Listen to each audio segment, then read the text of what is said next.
My name is Katherina, and I am 32 years old. I work as a software developer in Seattle, living what I consider a successful life. Last Thanksgiving at my parents' suburban Connecticut home, everything changed with one sentence. As we gathered around the table laden with turkey and fixings, my mother beamed at my brother Jackson and announced, "Your brother just bought a beautiful house. When will you finally set up?" That familiar sting of comparison pierced through me despite all my professional accomplishments. Little did I know, beneath this typical family dynamic lay something much deeper than I ever expected. Before I continue my story, I'd love to know where you're watching from. If you've ever felt compared to your siblings, please hit like and subscribe to let me know I'm not alone.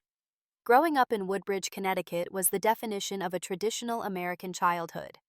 Our neighborhood was filled with colonial-style homes, perfectly manicured lawns, and families that seemed pulled straight from sitcoms. My parents, Margaret and Robert, had clear expectations for their children. We would go to college, secure stable jobs, get married, buy homes, and provide them with grandchildren. This was the blueprint for success, no deviations allowed. My brother Jackson, who is 3 years older than me, followed this path flawlessly. He attended a respected state university, majored in business, met his wife Amanda during junior year, and secured a management position at an insurance company immediately after graduation. By 35, he had checked every box on my parents' success list. I was different from the beginning. While Jackson colored inside the lines, I questioned why we needed lines at all. In elementary school, when asked what I wanted to be when I grew up, my answers ranged from astronaut to novelist to inventor. My teachers called me creative and independent. My parents called me difficult. The pattern of comparison started early. During family dinners when I was 8, my mother would say, "Jackson got straight A's." Again, "Katherina, why do you have a B in math?" When I was 16 and joined the computer programming club instead of cheerleading, my father remarked, "Jackson was so popular in high school. Don't you want more friends?" Each comment built an invisible wall between who I was and who they wanted me to be. When college application time arrived, Jackson had already graduated and was working his way up the corporate ladder. I applied to schools on the West Coast, seeking distance and independence. When acceptance letters arrived, my parents pushed for the state university Jackson attended. I chose the Seattle Institute of Technology instead, and the disappointment in their eyes burned into my memory. "Tech companies have no stability," my father warned. "Those jobs will all be outsourced." "Seattle is so far away," my mother lamented. "How will you meet a nice man and settle down?" Despite their concerns, I moved across the country and thrived. I double majored in computer science and design, graduated with honors, and secured an internship at a growing tech company that turned into a full-time position. Over the next decade, I climbed the professional ladder, eventually becoming a senior software developer specializing in user interface design. Last month, I was promoted to lead developer for a major project with a significant salary increase. My apartment in Seattle's Capitol Hill neighborhood isn't a house with a white picket fence, but I love it. Floor-to-ceiling windows showcase the city skyline and distant mountains. I've filled the space with books, plants, and art collected from my travels. It's rented, not owned, a fact my mother never fails to mention. Despite the constant comparisons, Jackson and I maintained a close relationship. He understood our parents better than anyone and often ran interference at family gatherings. The week before this Thanksgiving, he texted, "Fair warning, Mom is on a grandchildren kick. Dad keeps talking about their retirement plans. Brace yourself." I appreciated the heads up, but didn't realize how much I would need it. Jackson always defended me when our parents weren't around. "They love you," he would say. "They just don't understand your choices." Sometimes I wondered if he truly believed that, or if he was trying to maintain family peace. In the days leading up to Thanksgiving, I prepared mentally for the inevitable questions about my love life, my career phase, and when I planned to grow up and buy property. I rehearsed responses and promised myself I wouldn't let their comments affect me. I was 32 years old, financially independent, and successful by any reasonable standard. Their approval shouldn't matter anymore. But no matter how much distance or success I achieved returning home, always seemed to transform me back into that uncertain teenager seeking validation. Each holiday was an exercise in maintaining boundaries while trying to connect with the family I still loved despite our differences. What I didn't know as I packed for this particular Thanksgiving was that beneath the surface of our family's picture, perfect dynamic cracks were forming that would soon change everything. My journey back to Connecticut for Thanksgiving began with a series of unfortunate events that felt like omens. My flight from Seattle was delayed 3 hours due to stormy weather, leaving me stranded in the airport, scrolling through work emails to distract myself from anxiety about the upcoming family gathering. When I finally landed at Bradley International Airport, the rental car company had given away my reservation, and I waited another hour for a vehicle. By the time I pulled into my parents' driveway, it was nearly 7 in the evening. The colonial-style house looked exactly as it always had. Christmas lights already perfectly strung along the roofline and porch railing, though it was only November. Mom insisted on being the first house decorated each year. Some things never changed. My father opened the door before I could knock, his tall frame silhouetted against the warm light inside. "There's my Katie," he said, using my childhood nickname as he embraced me. His hug felt genuinely warm, and for a moment I relaxed. That moment ended when my mother appeared behind him. "Katherina, finally." We were getting worried. She gave me a quick hug, then held me at arm's length, examining me like a specimen. "You look tired. Those computer screens aren't good for your skin. Are you using the moisturizer I sent you?" Before I could answer, she continued, "Is there anyone special you're bringing to Christmas this year? Your biological clock isn't getting any younger, you know." And there it was, less than 30 seconds into my visit, the first comment about my personal life. I forced a smile and deflected. "The flight was delayed, traffic was terrible, and I'm starving. Something smells amazing." My father, always the peacemaker, steered me toward the kitchen. "Your mother's been cooking all day. Wait until you see the spread she's planning for tomorrow." As we entered the living room, the front door opened again and Jackson arrived with his wife Amanda. Their timing couldn't have been more perfect, creating an instant diversion. My mother's attention immediately shifted. "Jackson, Amanda, come in, come in." My mother's voice rose an octave as she rushed to greet them with significantly more enthusiasm than she'd shown me. "Tell Katherina your big news."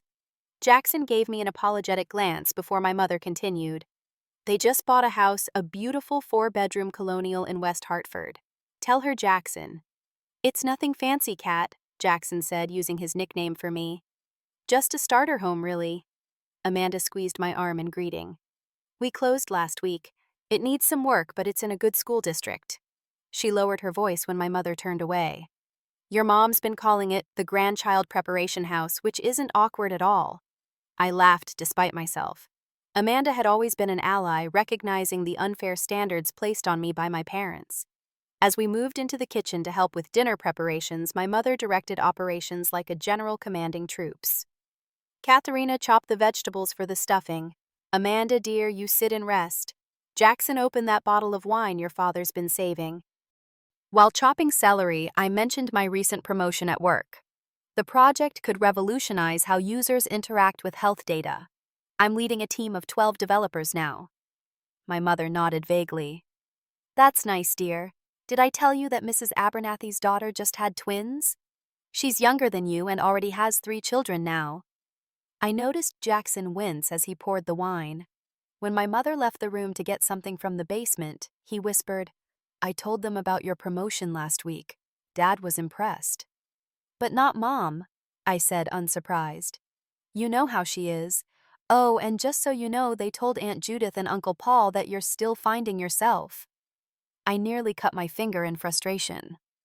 "I'm a senior software developer with a 6-figure salary.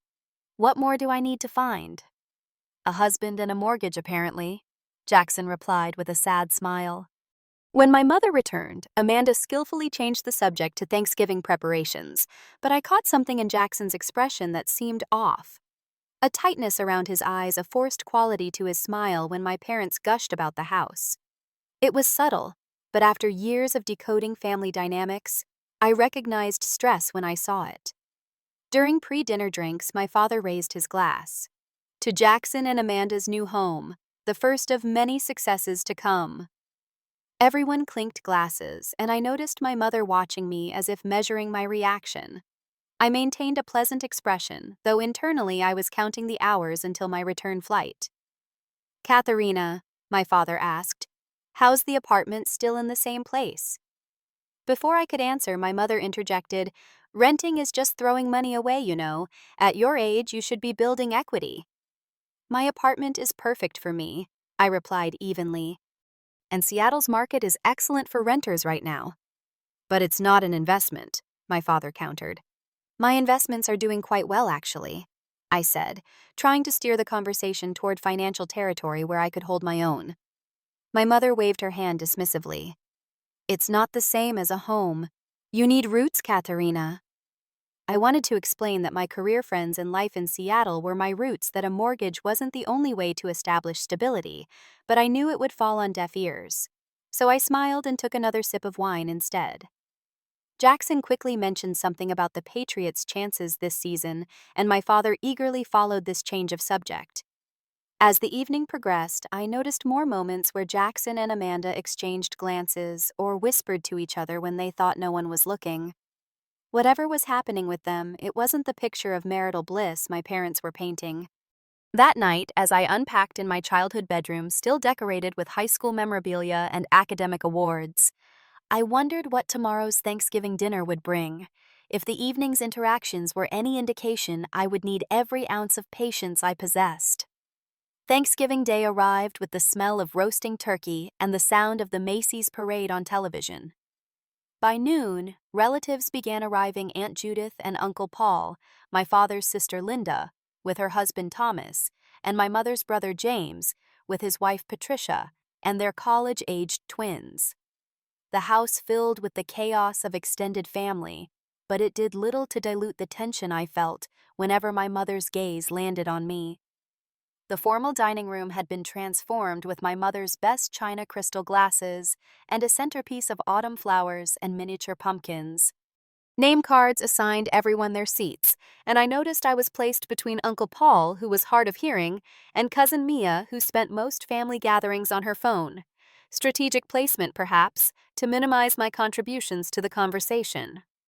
As everyone settled into their chairs, my father carved the turkey with theatrical flourish, while my mother directed the passing of side dishes.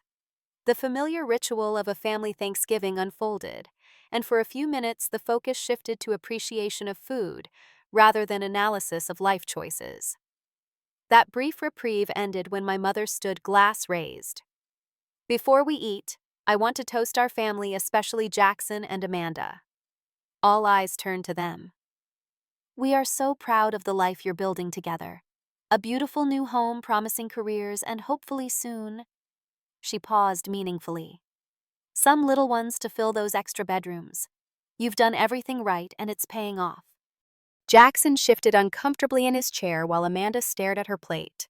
Then my mother turned to me and my stomach tightened in anticipation. "And Katherina still adventuring out in Seattle with her computers." Her tone carried that familiar mix of condescension and concern. "Your brother has just bought a beautiful house, starting the next chapter of adult life. When will you finally set up like him?" The room fell silent. Forks paused midair. Someone coughed awkwardly. In that moment, the familiar sting of being measured against my brother turned into something sharper. It wasn't just comparison anymore. It was dismissal of my entire life path. Every achievement, every carefully made decision reduced to a failure to set up properly. The heat rising in my face felt like a physical manifestation of years of accumulated hurt. I opened my mouth, not entirely sure what would come out, when my father interjected, "Margaret, the turkey is getting cold. Let's eat." Amanda quickly added, "Katherina was just telling me about her promotion. She's leading a major project now." My mother's smile remained fixed as she sat down. "That's nice, dear. Thomas, would you like more cranberry sauce?" Just like that, the moment passed for everyone except me. Conversation moved on to Cousin Mia's college applications and Uncle James's recent knee surgery. but I remained frozen in the aftermath of my mother's words. Each bite of turkey tasted like sawdust. The voices around me blurred into background noise as I replayed her question over and over. When will you finally set up like him? As if my life was temporary. As if my success was meaningless without a husband and a mortgage. As if at 32 I was somehow failing at adulthood because my version didn't match their narrow definition. "Excuse me," I said quietly, placing my napkin beside my plate. "I need to use the restroom." In the hallway, I leaned against the wall, breathing deeply. This was nothing new. Why did it still hurt so much? I'd built a life I was proud of, one that fulfilled me professionally and personally. Why couldn't that be enough? A hand touched my shoulder, and I turned to see Aunt Linda, my father's sister, who had pursued a career in academia instead of marriage until her 40s. "Your mother means well," she said, though her tone suggested otherwise. "She just doesn't understand that success looks different now than it did in her generation." I nodded, grateful for the understanding but unable to form words around the lump in my throat. "For what it's worth," Linda continued, "I think you're doing beautifully. Not everyone needs the same things to be happy." With a squeeze of my shoulder, she returned to the dining room, leaving me to compose myself. After splashing cold water on my face in the bathroom, I returned to the table with a practiced smile.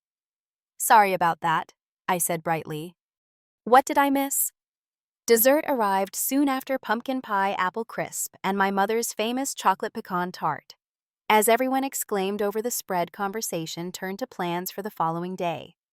"We thought we'd all go see Jackson and Amanda's new house," my mother announced. "They've already done so much with it, and it's in such a lovely neighborhood." "Great schools nearby," my father added with a pointed glance in my direction. "And the backyard is perfect for children," my mother continued. "Just the right size for a swing set." Jackson stared into his coffee cup while Amanda fidgeted with her napkin. "Looking forward to seeing it," I said with forced enthusiasm. As dinner wound down, I volunteered to help with dishes, needing activity to channel my restless energy. In the kitchen, loading the dishwasher provided a momentary escape from the parade of perfect life milestones I had failed to achieve. Uncle James wandered in for another slice of pie and leaned against the counter. "Your mother's in rare form today," he observed. "Must be something in the stuffing." I laughed despite myself. "Must be." "Don't let it get to you, Kat," he said. "Some people can't recognize success unless it looks exactly like what they expected. Doesn't make your path any less valid." His words were kind, but they couldn't erase the ache that had settled in my chest. As the evening progressed, I found myself counting the hours until bedtime, when I could retreat to the privacy of my childhood room and drop the mask of cheerful indifference I'd worn all day. The family gathering continued in the living room with football on television and desultory conversation. I noticed Jackson hardly spoke, and when he did, his usual confidence seemed diminished. Amanda kept checking her phone discreetly, her expression tightening each time. Something was definitely off with my brother and his supposedly perfect life, but surrounded by family and under my mother's watchful eye, there was no opportunity to talk privately. I would have to wait for the right moment to discover what lay beneath the facade of their success story. Long after everyone had gone to bed, I lay awake in my childhood room staring at the glow in the dark stars I'd stuck on the ceiling when I was 12 and obsessed with astronomy. They had faded over the years, barely visible now even in complete darkness. A fitting metaphor for how my parents saw my achievements, I thought ruefully.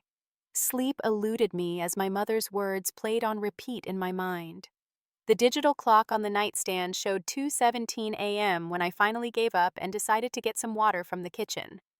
I tiptoed down the hallway, careful to avoid the creaky floorboard near the stairs that had betrayed my teenage attempts at sneaking out. The kitchen wasn't empty as I'd expected. Jackson sat at the counter, illuminated only by the light above the stove, nursing what appeared to be a generous pour of our father's expensive scotch. "Can't sleep either?" I asked softly, filling a glass with water from the refrigerator door. He looked up startled, then relaxed when he recognized me. "Hey, Kat, no brain won't shut off." I slid onto the stool beside him. Mom was in rare form today. Jackson sighed heavily, twirling the amber liquid in his glass. I'm sorry about that. The whole house thing has made her even more, you know. Not your fault, I said automatically, though part of me had always resented being unfavorably compared to him. We sat in silence for a moment before Jackson spoke again, his voice barely above a whisper. Can I tell you something? Something no one else knows. The serious tone immediately caught my attention. Of course. He took a long drink, then set the glass down with deliberate care. The house is killing us. What do you mean, financially? He ran a hand through his hair, a gesture I recognized from childhood when he was deeply stressed.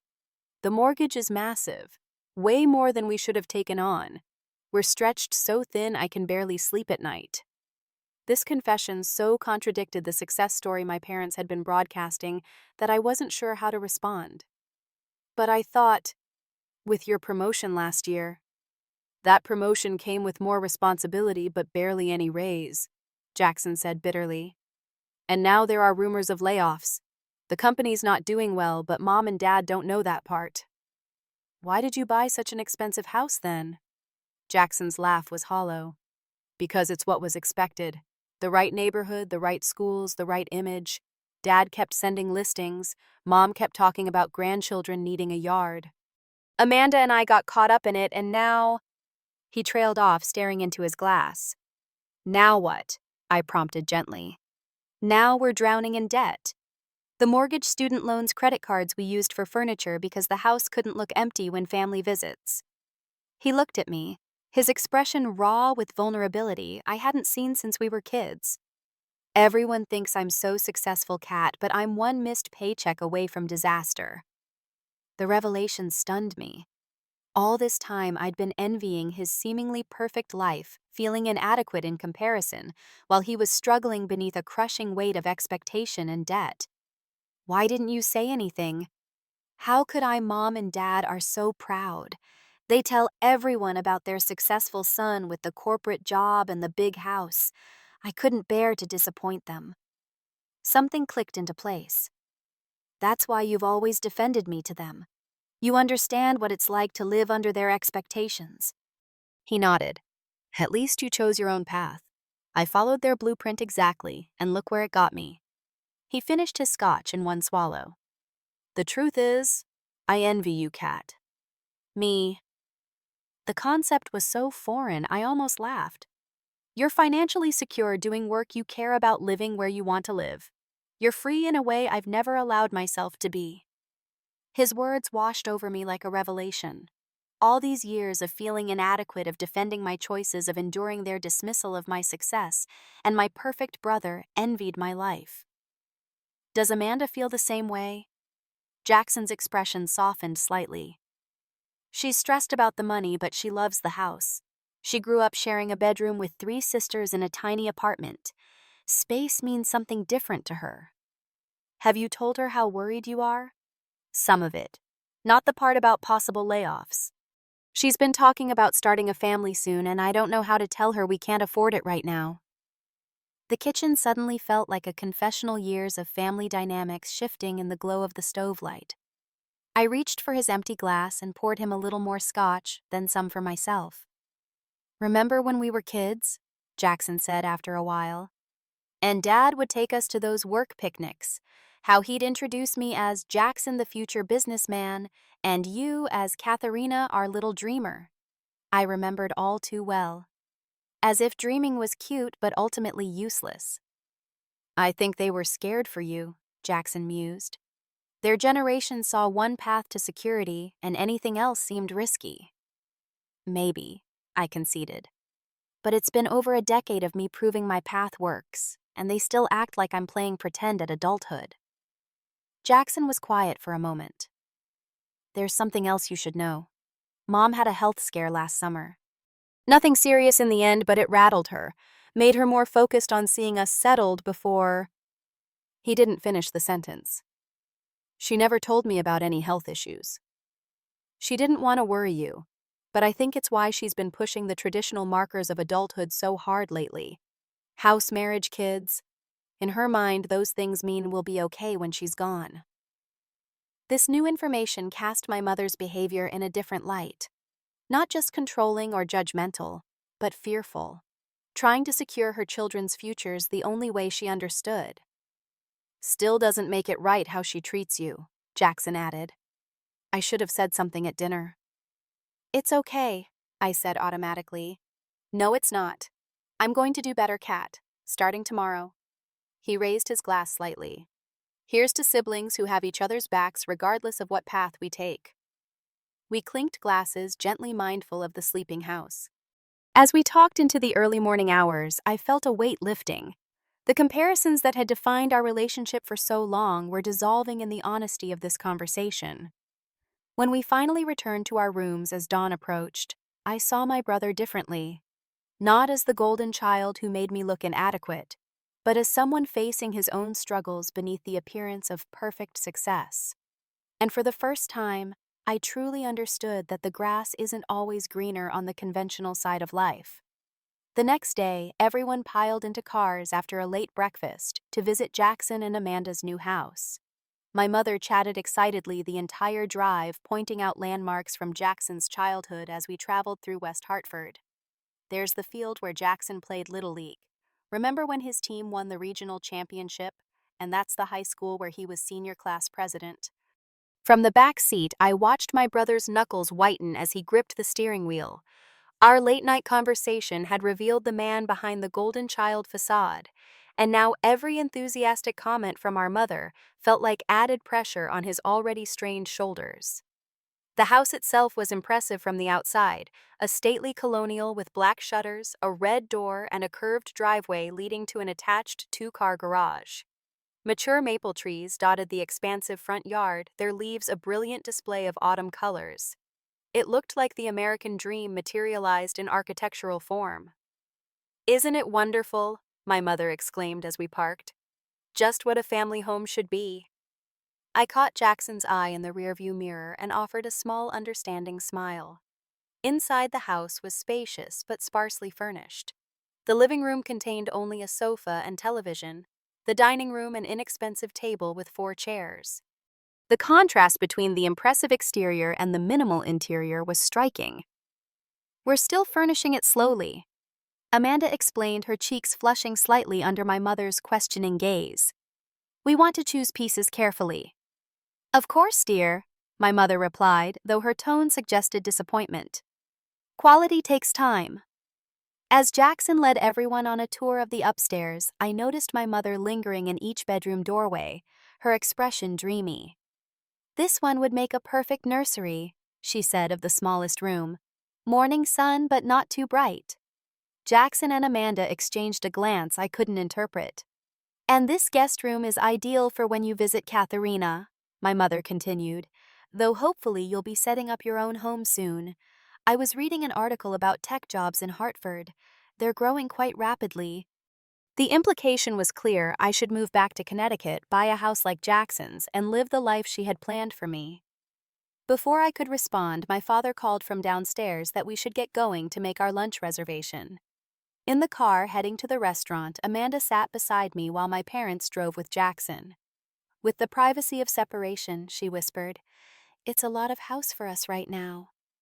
"It's beautiful," I offered neutrally. "The mortgage is," she hesitated, "challenging, but your mother was so excited when we found it. She came to every showing, had opinions on every house we looked at." This was news to me. "Mom helped you choose it?" Amanda nodded. "She kept saying it was an investment in our future, that we'd regret not stretching for the best neighborhood we could afford." She twisted her wedding ring nervously. "Jackson's been so stressed. The job isn't going well, though he won't admit it to them." It confirmed everything Jackson had told me the night before, but hearing it from Amanda made the situation even more real. My perfect brother and his perfect wife were struggling beneath the weight of expectations, keeping up appearances at significant personal cost. The restaurant was an upscale Italian place in the heart of West Hartford Center. As we were led to our table, my mother spotted a couple she and my father knew from their country club. Immediately, she waved them over. "Barbara, William, come meet our son Jackson and his wife Amanda. They just bought a home in the Prospect Hill neighborhood." The couple appropriately cooed over this news, while my mother beamed with pride.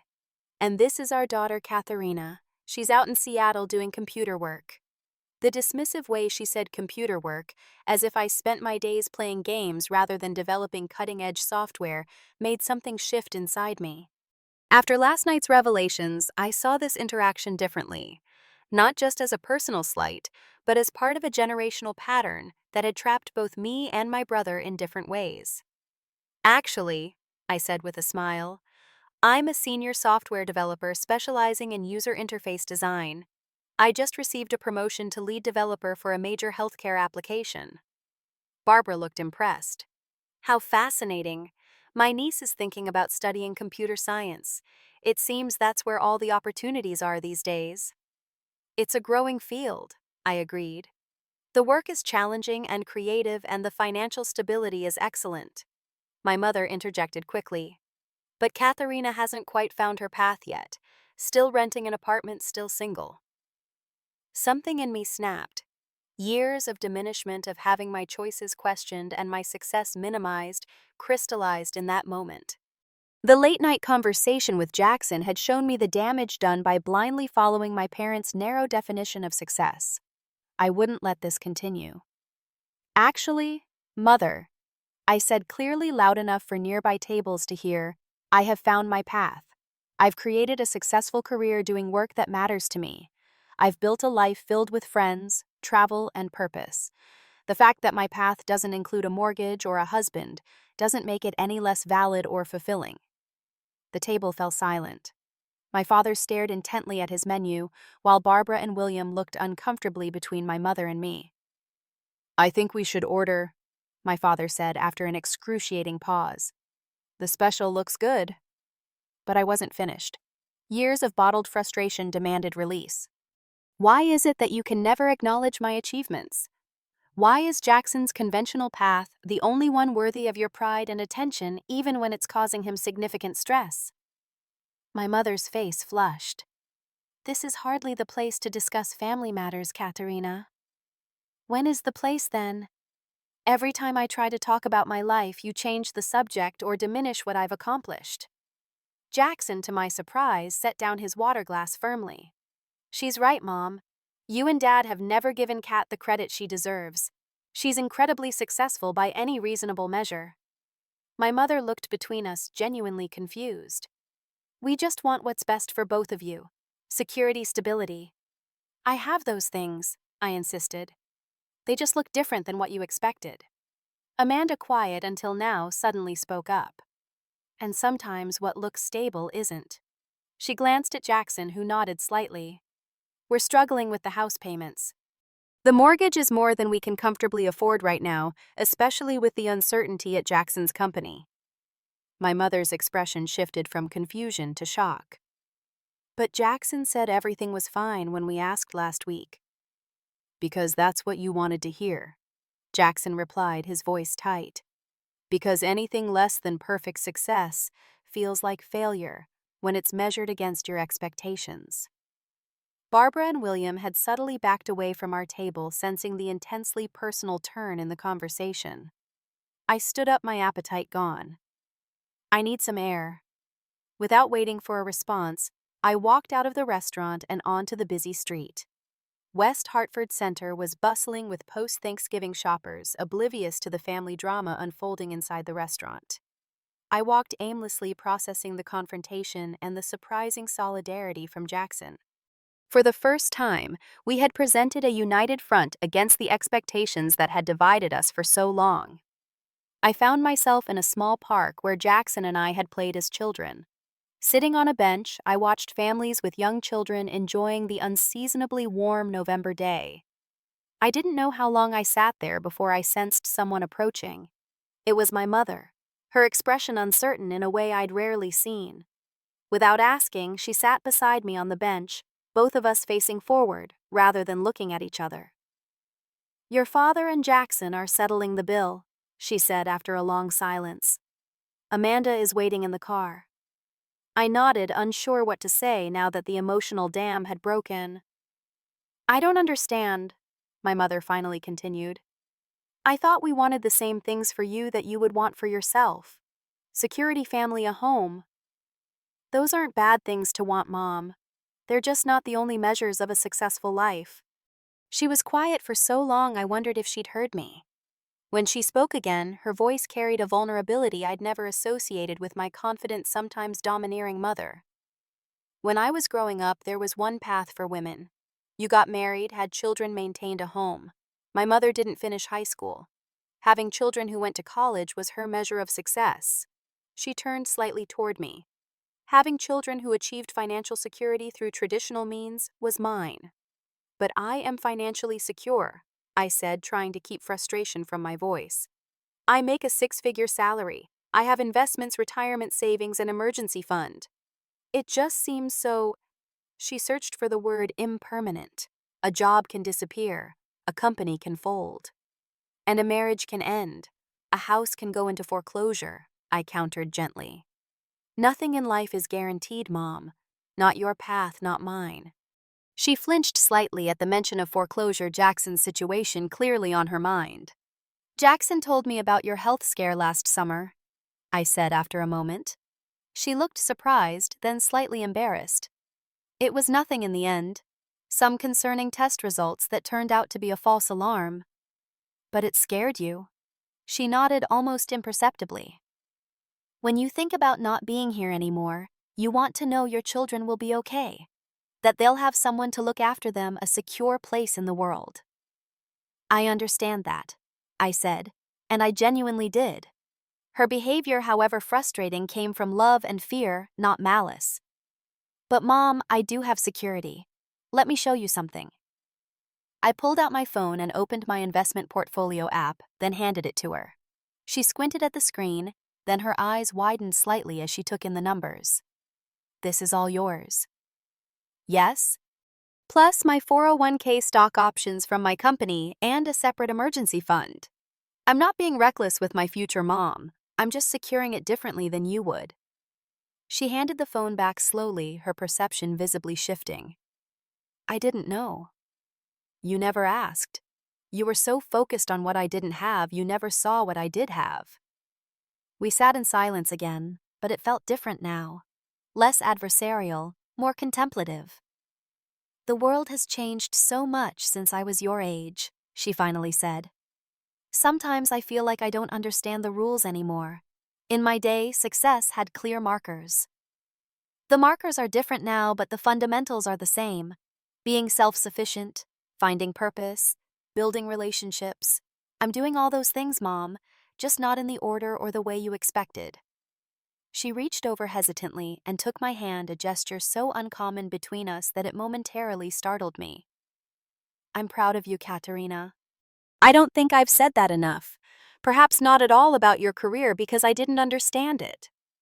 The words I'd longed to hear for so many years brought unexpected tears to my eyes. Thank you, I managed to say. Will you tell me about your work sometime? Really tell me so I can understand what you do. The simple request felt like a door opening between us. I'd like that. As we walked back to the car where the others were waiting, something had fundamentally shifted. Not a complete resolution of years of misunderstanding, but a first step toward mutual respect. My mother had seen me, really seen me, perhaps for the first time since I'd chosen a path different from the one she'd envisioned. And I had seen her too, not just as a critical mother with outdated expectations, but as a woman from a different generation, trying to ensure her children's security, the only way she knew how. There was healing in that recognition, imperfect and incomplete, but healing nonetheless. The final day of Thanksgiving weekend dawned bright and clear. I woke earlier than usual, my body still on Seattle time despite the days spent in Connecticut. Downstairs, I found my mother already in the kitchen, coffee brewing and breakfast preparations underway. Good morning, she said, looking up from the waffle batter she was mixing. Coffee's fresh? I poured myself a cup, noticing how she watched me with new interest. The previous day's conversation in the park seemed to have created a reset between us, tentative but real. I was thinking about what you said yesterday, my mother began, measuring vanilla into the batter. About your work. I'd like to hear more about this project you're leading. The request, so simple yet unprecedented, caught me off guard. Really? She nodded, setting down her whisk. I realized I've never really asked you about it. Your father and I just assumed it was, well, temporary. I've been with the same company for 7 years, Mom. I know that now, she said, a hint of embarrassment in her tone. Tell me about your project, the healthcare one. I leaned against the counter, cradling my coffee mug, and described the application my team was developing to make medical data more accessible and understandable for patients. As I explained the technical challenges and potential impact, my mother listened with genuine attention, asking questions that surprised me with their thoughtfulness. So, you're helping people understand their medical information better, she clarified. That seems important. It is. I confirmed, feeling a warmth spread through me at her acknowledgement. When people understand their health data, they make better decisions. My father wandered in midway through our conversation, raising his eyebrows slightly at finding us engaged in such an earnest discussion. He poured himself coffee and joined us, asking his own questions about data security and user privacy. By the time Jackson and Amanda arrived for breakfast, the three of us were deep in conversation about technology's role in healthcare, a topic I never imagined discussing with my parents. Jackson did a double take as he entered the kitchen, clearly surprised by the scene. Did I wake up in an alternate universe? He whispered to me as he reached for the coffee pot. Apparently, I whispered back. Over waffles and fresh fruit, the conversation shifted to my life in Seattle beyond work. My mother asked about my apartment, my neighborhood, my friends, with none of the dismissive tone that usually accompanied such inquiries. When I mentioned I was considering buying a small condo in Capitol Hill, her face brightened. You're thinking about purchasing property? Yes, but on my terms, I clarified. Something modest, but in a neighborhood I love. An investment, but also a home that fits my life. Instead of launching into opinions about square footage and resale value, she simply nodded. That sounds sensible. You should send us pictures when you start looking. The shift was subtle but profound. Not complete understanding or agreement, but respect for my choices. Progress that would have seemed impossible just days ago. After breakfast, Jackson suggested a walk, just the two of us. We bundled up against the November chill and headed toward the local elementary school we'd both attended, its playground empty during the holiday weekend. So, he said once we were out of earshot of the house, you and Mom seem to have reached some kind of truce. More like the beginning of understanding, I replied. What about you? How did things go after I left the restaurant yesterday? Jackson sighed, his breath creating a small cloud in the cold air. It was actually good in a painful way. Dad was shocked about the financial situation. They had no idea how stressed we've been. Mom cried, which made me feel terrible. You shouldn't have had to hide it from them. I know that now. He kicked at a pile of leaves as we walked. Dad's going to help us refinance, get a more manageable payment, and we agreed to be more honest about our situation going forward. That's huge, Jackson. Yeah, he agreed. It feels like taking off armor I've been wearing for years. Heavy, uncomfortable armor. We reached the playground and sat on the swings, gently rocking back and forth like we had as children. The familiar squeak of the chains brought back memories of simpler times before adult expectations had complicated our relationship. I'm sorry I resented you sometimes, I admitted, for being their idea of perfect. Jackson laughed without humor. I resented myself for trying so hard to be that person. And sometimes I resented you for having the courage to choose differently. We've both been trapped in our own ways by their expectations. Maybe that's changing, he suggested. Mom asking about your work this morning, Dad offering financial help without judgment. It feels different. It does, I agreed. Not perfect, but different. We swung in companionable silence for a while, two adults on children's swings processing the seismic shifts in our family dynamic. What will you tell Amanda, I finally asked, about the job insecurity? Everything, he said firmly. No more pretending. She deserves a partner, not a facade. She loves you, Jackson. The real you, not the perfect son version. I know, he said softly. That's what makes the pretense so ridiculous. The people who truly love us are the ones who see us clearly and stay anyway. His words resonated with a truth I'd been circling for years. My closest friends in Seattle, my colleagues who respected my work, even the family members like Aunt Linda, who supported my choices, they all saw me clearly and valued me, not despite my differences, but because of them. Back at the house, preparations for my departure were underway. My flight wasn't until evening, but the ritual of packing and planning had begun. In my childhood bedroom, folding clothes into my suitcase, I heard a knock at the door. My mother entered carrying a small box. "I found these while looking for the Christmas decorations," she said, setting it on the bed beside my suitcase. "I thought you might want them." Inside were photographs from my childhood and college years, science fair ribbons, and the programming award I'd won my senior year of high school, an achievement my parents had acknowledged with lukewarm enthusiasm at the time. "I saved everything," she said, a hint of defensiveness in her tone. "Even when I didn't understand the path you were choosing." The gesture moved me deeply. She had been paying attention all along in her own way. "Thank you," I said simply. She hesitated, then added, "Your father and I were thinking, maybe we could visit you in Seattle sometime. See your life there, meet your friends." The offer was unprecedented. In 7 years, they had never once suggested visiting my adopted city. "I'd like that," I managed to say past the sudden tightness in my throat. The goodbye at the airport later that day felt different from previous departures. My father hugged me longer than usual, whispering, "We're proud of you, Katie. Different paths, same destination." My mother's embrace was equally heartfelt. "Call me about the condo search," she said. "Not to give advice, just to hear how it's going."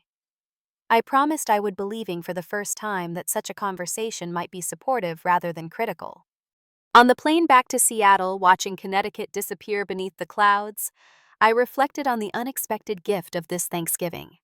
Not just the beginning of being truly seen by my parents, but the deeper understanding of how expectations our own and others shape our choices and our happiness.